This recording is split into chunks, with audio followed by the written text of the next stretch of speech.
Hello green മീഡിയസിലേക്ക് സ്വാഗതം. കളങ്കാവലിൻ്റെ 13-ാം ദിനമാണ് ഇന്ന് സിനിമയ്ക്ക് കളക്ഷൻ എങ്ങനെയുണ്ടെന്ന് നമുക്ക് നോക്കാം.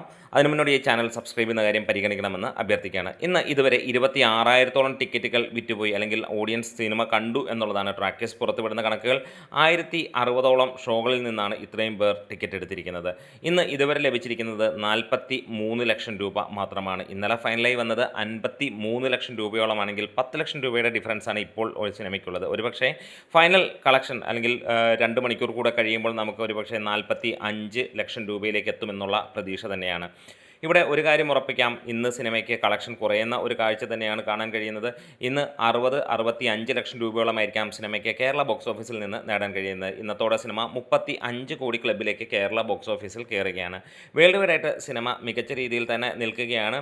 79.5 കോടിക്ക് മുകളിൽ, അതായത് 80 കോടി ഇന്നത്തോടെ ടച്ച് ചെയ്യുമെന്നുള്ളത് ഉറപ്പിക്കുകയാണ്. ഇന്ന് വേൾഡ് വൈഡായിട്ട് പ്രതീക്ഷിക്കുന്നത് 1 കോടിയോളം രൂപയാണ്. പക്ഷേ ഒരു കാര്യം എടുത്തു പറയേണ്ട കാര്യമുണ്ട്, വേദനിച്ചിട്ട് കാര്യമില്ല. മമ്മൂട്ടിക്ക് ഈ പരിപാടി പറ്റില്ലെങ്കിൽ സിനിമയ്ക്ക് ഇങ്ങനെ ഇറക്കാതിരിക്കുക എന്നുള്ളതാണ്. ഇത്ര ഗംഭീരമായിട്ടുള്ള ഒരു സിനിമ കിട്ടിയിട്ട് സിനിമയെ നല്ല ലെവലിൽ തിയേറ്ററുകളിൽ പിടിച്ചു നിർത്താൻ കഴിയില്ലെങ്കിൽ അത് യൂട്യൂബിലോ അല്ലെങ്കിൽ അല്ലാത്ത ചാനലുകളിലോ ഒക്കെ ഇറക്കി ആളുകൾക്ക് ഫ്രീ ആയിട്ട് സിനിമ കാണാൻ കൊടുക്കുന്നത്. കാരണം അഭിനയിക്കുക എന്ന മമ്മൂട്ടിയുടെ ആഗ്രഹവും കാശ് അദ്ദേഹത്തിന് താല്പര്യമില്ലെങ്കിൽ ഇങ്ങനെയും ചെയ്യാവുന്ന ഒരു പരിപാടി തന്നെയാണ്. ഏറെ വേദനയോടെയും ഏറെ രോഷത്തോടു കൂടിയും തന്നെയാണ് നമ്മൾ ഈ ഒരു കാര്യം പറയുന്നത്. എപ്പോഴെങ്കിലും മമ്മൂട്ടി കമ്പനിയോ കാണുകയാണെങ്കിൽ തീർച്ചയായും ഈ വീഡിയോ ഒന്ന് കാണണം എന്ന് തന്നെയാണ് പറയാനുള്ളത്, അല്ലെങ്കിൽ ഇതിൽ ഉള്ളടക്കമൊന്നും മനസ്സിലാക്കണം എന്നുള്ളതാണ്.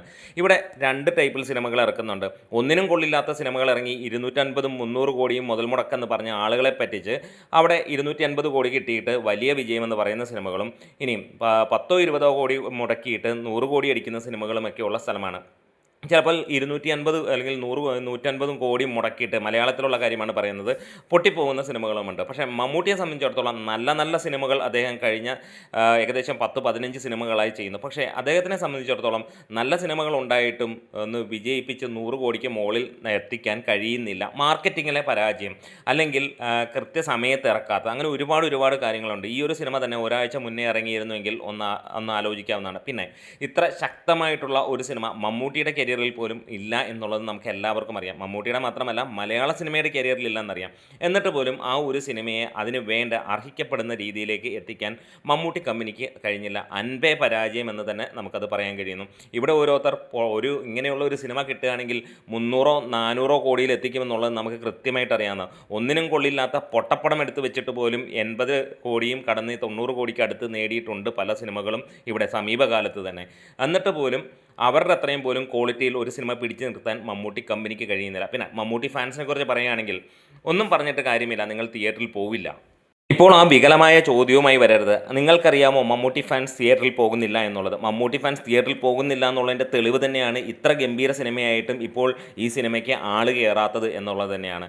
പിന്നെ ഒരു കാര്യം, മമ്മൂട്ടി ഫാൻസിൻ്റെ ആ ഒരു രോദനവും കൂടെ എടുത്തു പറയാം. ഇങ്ങനെ ഒരു സിനിമ കിട്ടുമ്പോഴും ഈ ജോണറിലുള്ള പടത്തിന് ഇത്രയും കിട്ടിയില്ലേ എന്നുള്ള, ഈ ജോണറിലുള്ള പടവും ആ ജോണറിലുള്ള പടമൊന്നും അങ്ങനെയൊന്നുമില്ല. അഞ്ചാം പാതിര എന്ന സിനിമ ഇതിൻ്റെ താഴെ നിൽക്കുന്ന ഒരു സിനിമയാണ്, നല്ല സിനിമയായിരുന്നു. പക്ഷേ ആ സിനിമയ്ക്ക് എങ്ങനെയാണ് കളക്ഷൻ വന്നത് ഒന്ന് കണ്ടു നോക്കുക. നിങ്ങളിൽ പലരും അതിന് സിനിമയ്ക്ക് കയറിയിട്ടുണ്ട്. ഇനി ഒരു മോഹൻലാൽ സിനിമയോ വേറെ ഏതെങ്കിലും സിനിമയോ വന്നാൽ, എന്തിന്, നാളെ ഇറങ്ങുന്ന ദിലീപ് സിനിമയ്ക്കും നിങ്ങൾ ടിക്കറ്റ് എടുത്തിട്ടുണ്ട്. പക്ഷേ ഒരു മമ്മൂട്ടി സിനിമ വരുമ്പോൾ നിങ്ങൾ യൂട്യൂബിലോ അല്ലെങ്കിൽ ഈ പറയുന്ന ടെലിഗ്രാമിലോ ഒക്കെ കാണാൻ, അല്ലെങ്കിൽ OTTയിലോ ഒക്കെ കാണാൻ കാത്തിരിക്കുന്നവരാണ്. ഇത് ടിക്കറ്റ് എടുക്കാത്തവർ ഒരുപാട് പേരുണ്ടെന്ന് വ്യക്തമായി അറിയാവുന്നത് കൊണ്ട് തന്നെ പറയുന്നതാണ്, എടുത്തവരോടല്ല എന്നുള്ളതും ഒന്ന് പറഞ്ഞുകൊട്ടെ. അപ്പോൾ ഇത്രേ പറയാനുള്ളൂ. വളരെ ദയനീയമായ ഒരു ചിത്രമെന്ന് തന്നെ വീണ്ടും പറയാം മമ്മൂട്ടിയിൽ നിന്ന്.